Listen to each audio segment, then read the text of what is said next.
আশা করি সবাই ভালো আছেন। তো আপনাদের দোয়া আলহামদুলিল্লাহ আমি অনেক ভালো আছি। তো আজকে আমি আর আমার ফ্রেন্ড ঘুরতে আসছি।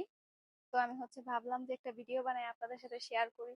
এমনিতে অনেকদিন ধরেই আমাদের গ্রামটা আপনাদেরকে দেখাই না, কারণ আমি আসি না, আমার ভালো লাগে না। এখন যেহেতু অনেক গরম পড়ছে আর এখন অনেক রোদও, যার কারণে আমার আসা হয় না, মানে চবে ঘুরতে আসা হয় না। তো আজকে আসলাম অনেকদিন পর, তো আমি ভাবলাম যে একটা ভিডিও বানাই আপনাদের সাথে শেয়ার করি, আপনাদের কাছেও ভালো লাগবে আমাদের গ্রামটা। গাইস, এখন প্রচুর রোদ, আর আমি রোদের মধ্যে বেশি দূরে যাব না। আমি আমাদের বাসার একটু পেছন সাইডে একটা কাঠ বাগান আছে, এখানে আসছি। তো এখানে আসার পরে আমি ভাবলাম যে ভিডিও বানাই। গাইস, ওই যে ওইখানে আরেকটা কাঠ বাগান আছে, হ্যাঁ, ওই কাঠ বাগানে অনেক বেশি পাতা মাতা, যার কারণে আলো নাই, যার কারণে আমি এমনিতে ওইটাতে যাবো না, আমার ওইটা ভালো লাগে না। আর এই সাইডেও একটা আছে, এই সাইডেরটা মানে পাতলা, বেশি একটা সুন্দর না। হ্যাঁ, আর ওই সাইডেও আরেকটা আছে, ওটা দেখা যায় না। হ্যাঁ, আর এটা দেখেন, এটা মানে চারো সাইডে কাঠ গাছ, আর মাঝখানে নদী, যার কারণে এখানে অনেক বেশি বাতাস আছে।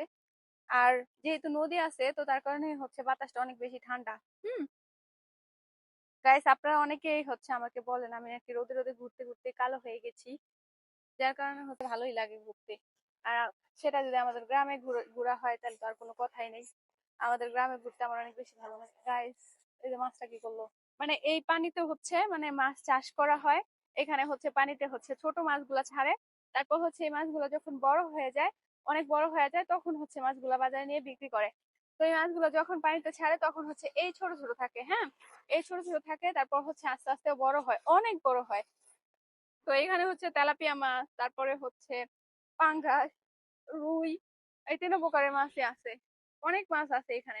আমি যখন এখান দিয়ে ভিডিও বানাইতে যাই, তখন দেখি একটু পর পর মাছটা লাফ মারে। যাই হোক গাইস, আপনাদের কাছে কেমন লাগছে আমাদের গ্রামটা কমেন্ট বক্সে জানান। যাই হোক, দেখেন, এই যে এখানে শাক নিয়ে আয়া, এখানে শাক বাঁচতেছে। গাইস দেখেন, আমাদের গ্রামটা মাশাআল্লাহ মাশাআল্লাহ মাশাআল্লাহ, যতই বলি ততই সুন্দর।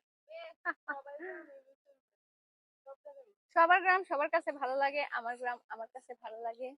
বাই দ্য ওয়ে গাইস, আজকে কিন্তু আমি আর আমার ফ্রেন্ড সেম ড্রেস পরে আসছি। আমরা একটু পরে ভিডিও বানাবো, আমি আর আমার ফ্রেন্ড ভিডিও বানাবো, মানে একই রকম ড্রেস পরে আসছি আমরা। তো অবশ্যই তো ভিডিও বানাবো, তাই না? যাই হোক গাইস, আমি কিরকম ভিডিও বানাইলাম কি বানাইলাম না বানাইলাম জানি না, নিজেও আমার কাছে অনেক ভালো লাগতেছে যে এখানে অনেক বেশি বাতাস। কি আর বলবো গাইস, এত বেশি বাতাস।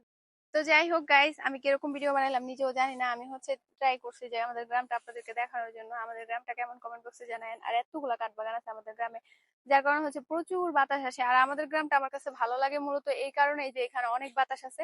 বাসায় ফ্যানের বাতাস এত বেশি শান্তি লাগে না, যতটা শান্তি লাগে এই প্রাকৃতিক মানে প্রকৃতির বাতাসে।